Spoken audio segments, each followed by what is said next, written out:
Hello everyone, target institute classes में आपका एक बार फिर से स्वागत है। आज का लेक्चर हमारा फिजिक्स के इंट्रोडक्शन के बेसिस पे है। अक्सर जब बच्चे 9th क्लास में आते हैं तो उनके माइंड में ये क्वेश्चन अराइज होता है कि हम फिजिक्स क्यों पढ़ रहे हैं, ये है क्या actually, what is physics and why do we study physics. Okay, तो इन क्वेश्चंस के आंसर्स अगर मैं बोलूँ आपसे तो इन क्वेश्चंस के आंसर आपके ही क्वेश्चंस में छिपे हुए हैं।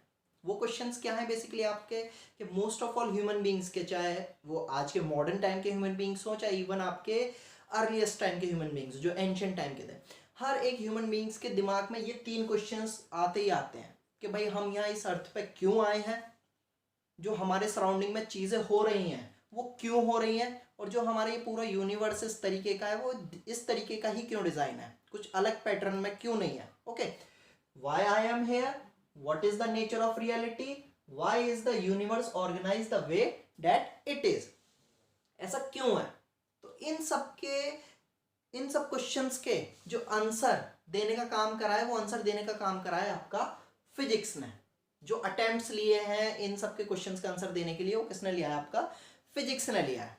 ओके, तो इन चीजों से आपको क्लियर हो गया होगा कि हाँ भाई फिजिक्स क्या है, हम फिजिक्स क्यों स्टडी करें। तो फिजिक्स बेसिकली हम स्टडी कर रहे हैं आपका हमारे सराउंडिंग में जितनी भी चीज़ें हो रही हैं उन सबको जानने के लिए एक सिंपलेस्ट फॉर्म में। ओके, कि भाई जैसे अर्थ को एक आपका आ रहा है तो आप सिंपल क्या कहेंगे, भूकंप बोलेंगे, भाई धरती हिल रही है। अब वो क्यों हिल रही है, क्यों हो रहा है, उसको सिंपलेस्ट वे में आंसर क्या है कि भाई हाँ, दो टेक्टोनिक प्लेट्स जब आपस में आके टकराती हैं, सिंपलेस्ट वे में आपको जो उसके सॉल्यूशंस, उसके आंसर जो प्रोवाइड करे गए हैं वो किसने प्रोवाइड करे हैं, आपको फिजिक्स ने प्रोवाइड करे हैं। नहीं, उससे पहले तो क्या था, जैसे आपने एक कहानी सुनी होगी, जंगल में जब एक खरगोश ने गाते गाते क्या कह दिया था कि हाँ भाई आसमान गिर रहा है, जबकि वो एक्चुअली में क्या था, आपका अर्थक्वेक आया था। तो अगर उसी से ही हम एग्जाम्पल ले सिंपल, तो अगर आपको सिंपलेस्ट वे में चीज़ें नहीं पता तो वो आपके लिए क्या है, वो आपके लिए कॉम्प्लेक्स है। आप उन्हें एक इल्यूजन में लेके चलेंगे, वो आपके लिए जस्ट काल्पनिक ही रहेंगी कि हाँ भाई ऐसा होता क्यों हो रहा है, ये किसी ने करा है। ओके, लेकिन फिजिक्स ने क्या दिया, उसका एक प्रॉपर एक्सप्लेनेशन हमें प्रोवाइड करी है कि हाँ भाई ऐसा हो क्या, वॉल्केनिक इरप्शन हो रहा है तो क्यों हो रहा है, लावा क्यों निकल रहा है उसमें से, ओशंस में वेव्स आ रही हैं क्यों आ रही हैं, आपकी हवा चल रही है क्यों है, जो साइक्लोन्स आ रहे हैं आपके तूफान सी क्यों आ रहे हैं, रीजन क्या है उनके पीछे का। ओके, उन सब के जो एक्सप्लेनेशन हमें प्रोवाइड करें वो किसने प्रोवाइड करें हैं, आपका फिजिक्स ने प्रोवाइड करें। तो अगर फिजिक्स एक तरीके से देखा जाए तो फिजिक्स क्या है, कोर आइडिया है। ओके, लेकिन उसके जो एक्सप्लेनेशन, उसके जो फिनोमिनास का एक्सप्लेनेशन हुआ है वो किसके थ्रू हुआ है, मैथमेटिक्स के थ्रू हुआ है। तो मैथमेटिक्स को अगर हम देखें तो मैथमेटिक्स आपका एक प्योर फॉर्म है, मैथमेटिक्स आपका एक प्योर फॉर्म है। ओके, और उस मैथमेटिक्स पे ही, उस मैथमेटिक्स फाउंडेशन पे ही आपकी फिजिक्स लाई करती है। फिजिक्स के जितने भी एक्सप्लेनेशन हैं वो मैथमेटिक्स टूल्स को यूज करके हैं। ओके, तो बेसिकली फिजिक्स क्या करती है, एक्सप्लेन करती है किस चीज को, आपका फिनोमिनास को, जितने भी फिनोमिना हैं उनको एक्सप्लेन करती है। किस तरीके से, explain phenomena with the help of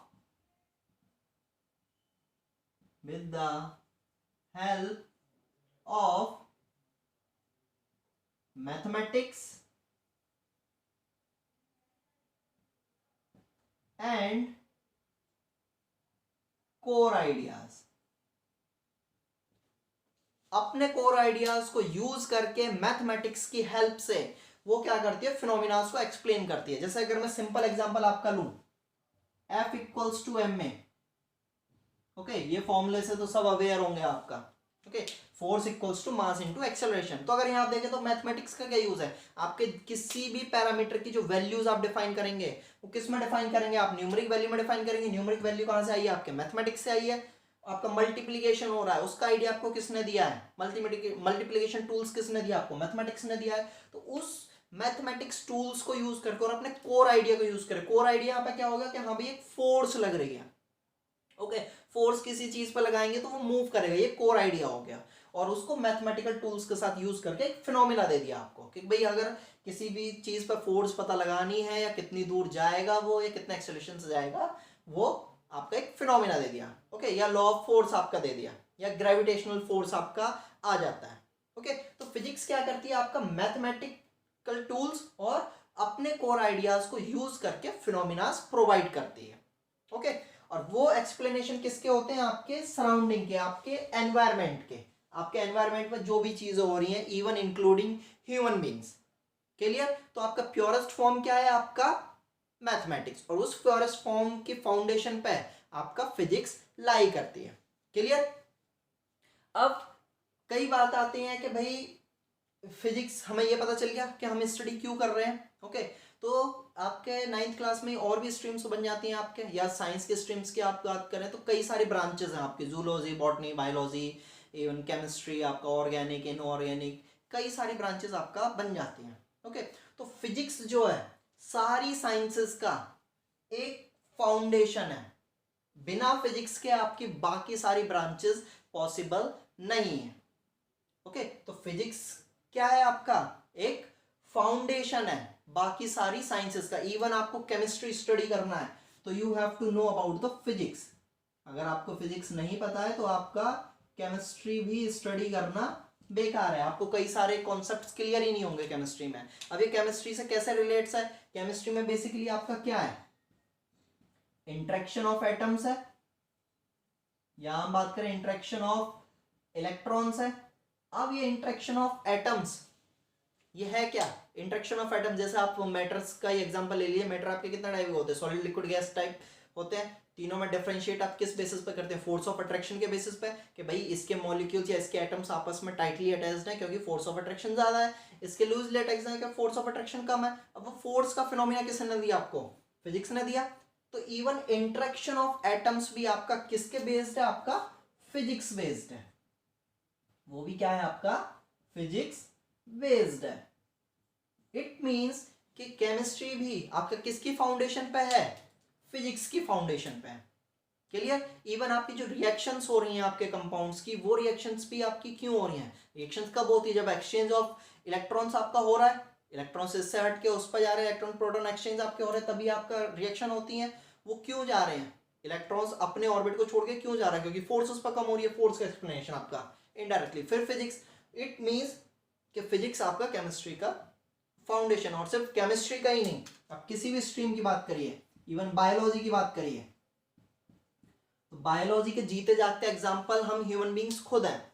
okay, biology में आपका मोस्टली क्या होता है? हमारा ब्रेन है या जो भी ऑर्गेनिक बॉडी है आपका, किसके बेस्ड है? फिजिक्स के बेस्ड है। ओके, हम बोल रहे हैं, ओके, हम चल रहे हैं, या इवन जो हमारे सिग्नल्स ट्रांसमिट हो रहे हैं इनर बॉडी में, ओके, वो किस फॉर्म में होता है? आपके केमिकल या इलेक्ट्रिकल फॉर्म में। और वो केमिकल और इलेक्ट्रिकल फॉर्म भी कौन डिफाइन करता है? आपका फिजिक्स से डिफाइन करता है। उनका फिनोमिना कौन डिफाइन करता है? आपका फिजिक्स से डिफाइन करता है। ओके, तो फिजिक्स क्या है? आपका फिजिक्स एक अंडरस्टैंडिंग है, एक स्टडी है जो हमारे सराउंडिंग में चीजें हो रही हैं, चाहे वो ऑर्गेनिक हो, चाहे वो आपकी इनऑर्गेनिक फॉर्म में हो, कैसे भी। और वो किसके बेस्ड है? आपका मैथमेटिक्स टूल्स पे बेस्ड है। उनको यूज करके वो अपने फिनोमिनास डिफाइन करती है। ओके, केमिस्ट्री किस पे बेस्ड है? फिजिक्स पे बेस्ड है। बायोलॉजी किस पे बेस्ड है? फिजिक्स पे बेस्ड है। तो फिजिक्स क्या है? आपका एक फाउंडेशन है बाकी सारी साइंस की ब्रांचेस का।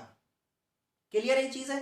तो कई बार अगर आप क्वेश्चंस ये पूछें कि हाँ भाई फिजिक्स क्या है, नॉर्मल किसी भी पर्सन से अगर पूछें, तो लॉट्स ऑफ टाइम आपको यही आंसर मिलेगा या कुछ लिमिटेड आंसर्स ही मिलेंगे आपको। वो सिंपल ये बोलेगा कि फिजिक्स का यूज आपका क्या होता है?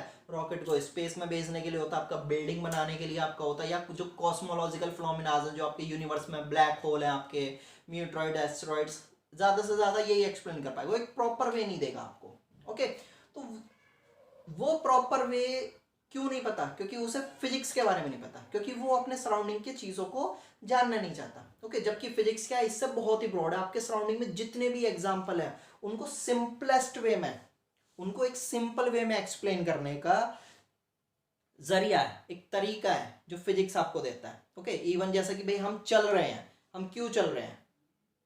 कोई, हम चल रहे हैं, क्यों चल रहे हैं? अगर नहीं पता है हमें तो हमारे लिए क्या इल्यूजन है कि हाँ भाई हम तो चल रहे हैं।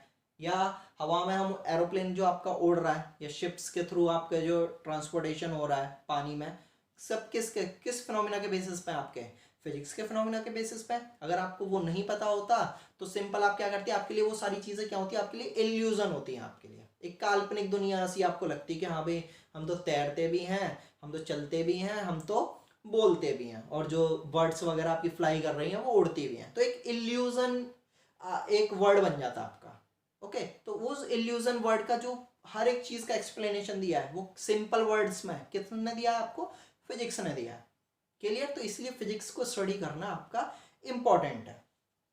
ओके, तो अब अगर हम ये बात करें कि जो फिजिक्स पढ़ते हैं आपके, ओके, उन्हें फिजिसिस्ट कहते हैं आपका। तो सबसे पहले फिजिसिस्ट कौन से थे? सबसे पहले फिजिसिस्ट कौन से थे? ये क्वेश्चन आज भी अननोन है। क्यों अननोन है? क्योंकि फिजिक्स क्या है? एक आपका सराउंडिंग का एक्सप्लेनेशन है, और जो इसकी स्टडी है कि सबसे पहले फिजिक्स की स्टडी भाई किसने करी? जो फिजिक्स आपके स्टडी करते हैं उन्हें फिजिसिस्ट कहते हैं। किसने करी स्टडी? कब से स्टार्ट हुआ? बहुत very very long time ago से ही आपका स्टार्ट है। किसी को कोई आइडिया नहीं है कि हाँ भाई कब से ये स्टार्ट हुआ था। जैसे कि मैंने आपको एंशिएंट टाइम के एग्जांपल्स भी प्रोवाइड करे कि भाई पत्थर्स को स्ट्राइक करके आपका आग जल जाती थी, और जो आपके व्हील्स का जो इन्वेंशन हुआ था आपका, तो उन्होंने सिंपल क्या करा था भाई, अपने सराउंडिंग में चीज़ों को देखा, ओके, और उन चीज़ों को क्या करा, उन्होंने समझा। भले ही उन्होंने कोई फिनोमिना नहीं दिए थे, लेकिन उन्होंने क्या करा कि स्टडी करी कि भाई उन्होंने कोई ऊपर पहाड़ से एक पत्थर नीचे लुढ़कता हुआ देखा, ओके, और वो नीचे आने के बाद भी थोड़ी देर तक लुढ़कता रहा। ओके, क्यों? क्योंकि उसकी जो सरफेस थी वो क्या थी, थोड़ी राउंड सरफेस थी। तो उन्होंने क्या करा, इससे भाई एक कॉन्सेप्ट निकाला, ओके, एक आंसर निकाला, एक सॉल्यूशन निकाला कि हाँ भाई अगर कोई चीज़ गोल है तो वो क्या है, आपकी लुढ़क सकती है as compare to the edgy surfaces. Okay, तो उस चीज़ के जो एक्सप्लेनेशन, तो ये स्टडी जो फिजिक्स की आपकी बहुत लंबे लंबे टाइम से चलती आ रही है, तो आप डिफाइन नहीं कर सकते कि हाँ भाई आपका फर्स्ट फिजिसिस्ट कौन था। ओके, तो बेसिकली हम अगर फिजिसिस्ट की बात करें तो हम मेनली 3 अच्छे एग्जांपल्स लेते हैं, जैसे आइजैक न्यूटन, मैक्स प्लैंक और एल्बर्ट आइंस्टीन। ये बहुत पॉपुलर नेम है और आपको भी पता है इनके बारे में। ओके, तो एल्बर्ट आइंस्टीन जो थे वो आपके एक तरीके के एंशियंट फिजिक्स के करता रहता थे। इन्होंने एंशियंट फिजिक्स मतलब एंशियंट टाइम में जो फिजिक्स आपकी आई थी, जो बेसिक बेसिक कॉन्सेप्ट्स थे आपके, ओके, जैसे भाई ग्रेविटेशनल का हो गया, आपके मोशन के बेसिस हो गए, तो वो कॉन्सेप्ट्स इन्होंने प्रोवाइड किए थे, और इनके कॉन्सेप्ट्स के बेसिस पे ही आपके बाकी अदर जो साइंटिस्ट आए थे या जो फिजिसिस्ट आए थे, उन्होंने आपका अपना काम करा था। ओके, तो जैसे न्यूटन का तो आपका बता ही दिया कि सिंपल उन्होंने तो जो बेसिक बेसिक्स आपके कॉन्सेप्ट्स थे वो आपके प्रोवाइड करे थे, और उसके बेसिस पे जो आज की मॉडर्न फिजिक्स आपकी डेवलप हो रही है, जो टेक्नोलॉजीज आपकी डेवलप हो रही हैं, वो सारी आपके मैक्स प्लैंक ने आपके क्वांटम मैकेनिक्स के बारे में आपको बताया था। ओके, क्वांटम मैकेनिक्स में आपके जो एटम इंट्रैक्शंस वगैरह हैं वो सारी चीज़ें एक्सप्लेन करी थी आपका। एल्बर्ट आइंस्टीन ने आपका सुपर स्पीड या फास्ट स्पीड के बारे में, स्पीड ऑफ लाइट के बारे में आपका बताया था। ओके, तो ये सारी चीज़ें कई फिजिसिस्ट आपके आए, यही नहीं है, ये कुछ पॉपुलर नेम्स हैं। इनके बाद भी मॉडर्न फिजिसिस्ट भी हैं जो आज के टाइम में नई नई टेक्नोलॉजीज आपके डेवलप कर रहे हैं, और पहले भी आपके फिजिसिस्ट थे जो कि अननोन है, क्योंकि बहुत ही लंबे टाइम से आपकी फिजिक्स की स्टडी चल रही है। क्लियर? तो अगर आप फिजिसिस्ट बनना चाहते हैं, फिजिक्स को स्टडी करना चाहते हैं, तो मैं आपको ये 3 क्वेट्स प्रेफर करूँगा। ओके, ये 3 क्वेट्स, जिसमें से सबसे पहला आपका आइजैक न्यूटन का। उन्होंने ये बोला था कि truth is ever to be found in simplicity and not in multiplicity and confusion of thing. Okay, कि जो सच्चाई है वो कब मानी जाती है, जब कोई पर्सन दूसरे पर्सन को कुछ चीज़ एक सिंपल वे में एक्सप्लेन करता है। अगर मैं आपको कुछ चीज़ एक सिंपल वे में बताऊंगा, एक्सप्लेन करूंगा, तो वो आपको एक सच की तरह लगेगी कि हाँ भाई ये बात सही है। अगर आप उसको उतना ही घुमा फिरा के तोड़ मरोड़ के अगर किसी दूसरे पर्सन को कहेंगे, तो वो उतना ही उसमें कंफ्यूज होगा, उस चीज को समझ नहीं पाएगा और गलत मानेगा। क्लियर? मैक्स प्लैंक ने बोला था, when you change the way you look at the thing you look at the change. Max Planck ने बोला था कि आप जिस चीज को देख रहे हैं, अगर उस चीज की तरफ आप अपना नजरिया चेंज कर लें, देखने का नजरिया चेंज कर लें, तो वो चीज भी आपके लिए चेंज हो जाएगी। इसके लिए मैं एग्जांपल लेता हूँ न्यूटन का, कि न्यूटन भाई एक पेड़ के नीचे बैठे थे। ओके, पेड़ के नीचे बैठे थे तो सेब गिरा पेड़ से नीचे। ओके, तो अगर वो सिंपल क्या करते भाई, सेब उठा के खा लेते, और ऑब्वियसली बात उन्होंने बाद में खाया भी होगा, लेकिन जो नज़रिया था उनका कि भाई सेब ऊपर से नीचे क्यों आया, वो हवा में ही कहीं क्यों नहीं रुक गया, या ऊपर ही कहीं क्यों नहीं चला गया। ओके, तो वो जो नज़रिया था उन्होंने चेंज करा, और उसी नज़रिए के बेसिस पे क्या हुआ, वो चीज़ भी उनके लिए चेंज हो गई। वो चीज़ उनके लिए सिर्फ एक एप्पल नहीं रही, उनके लिए वो ग्रेविटी का कॉन्सेप्ट बन गया आपका। ओके, तो अगर आप किसी चीज़ के टुवर्ड्स अपना नज़रिया, देखने का नज़रिया चेंज कर लेते हैं, तो वो चीज़ भी आपके लिए चेंज हो जाती है। क्लियर। नेक्स्ट फिर हमारे एल्बर्ट आइंस्टाइन ने आपका बोला था, the most beautiful experience we can have is the mysterious, it is the fundamental emotion that stands at the cradle of true arts and true science. Okay, तो Albert Einstein ने बोला था कि अगर आपको किसी भी चीज़ का एक अच्छा एक्सपीरियंस करना है अपने सराउंडिंग की चीज़ों का, ओके, तो आपको अपने टूल्स यूज़ करने होंगे। तो इसके लिए मैं एग्जांपल लेता हूँ कि एक बच्चा जो होता है, जो अपने पालने में रहता है, तो बेसिकली क्या करता है, अपने सराउंडिंग की चीज़ों का एनालाइज करता है। उसके टूल्स क्या होते हैं, उसके हाथ होते हैं, उसकी आईज हैं, उसकी नोज है, उसके ईयर्स हैं, उसके माउथ है। या आपने देखा होगा कि कोई भी चीज़ आप उसको दो तो सबसे पहले चीज़ों को मुंह में डालता है। वो क्या करता है, उनको एनालाइज करना चाहता है, वो जानना चाहता है कि ये चीज़ है क्या, वो क्यूरियोसिटी रहती है उसके अंदर। ओके, तो उन सब चीज़ों को ही जानने के लिए, एक अच्छा सा एक्सपीरियंस लेने के लिए हमें क्या करना होता है, अपने टूल्स को यूज़ करना होता है। तो अगर हमें किसी भी चीज़ के बारे में जानना है तो हमें अपने टूल्स यूज़ करने होंगे। वो आपके टूल्स क्या होंगे, कई सारी चीज़ें हैं। जैसे आपका फिजिक्स को आपको समझना है तो आपको मैथमेटिक्स के टूल्स पता होने चाहिए, आपको इंटीग्रेशन, डेरिवेटिव्स ये पता होना चाहिए, आपके वेक्टर्स क्या हैं। ओके, तो किसी भी चीज़ को आपको समझना है तो आपके पास टूल्स होने चाहिए, आपका वे ऑफ थिंकिंग अलग होना चाहिए। ओके, तो आई होप कि आपको ये क्लियर हो गया होगा कि हमें फिजिक्स क्यों स्टडी करना है। ओके, आपका फिजिक्स है क्या, क्यों स्टडी करना है, और आई होप कि अब आपके लिए फिजिक्स बहुत ही सिंपल हो जाएगा। बस अब करना क्या है, आपको उसकी तरफ अपना नज़रिया चेंज करना है।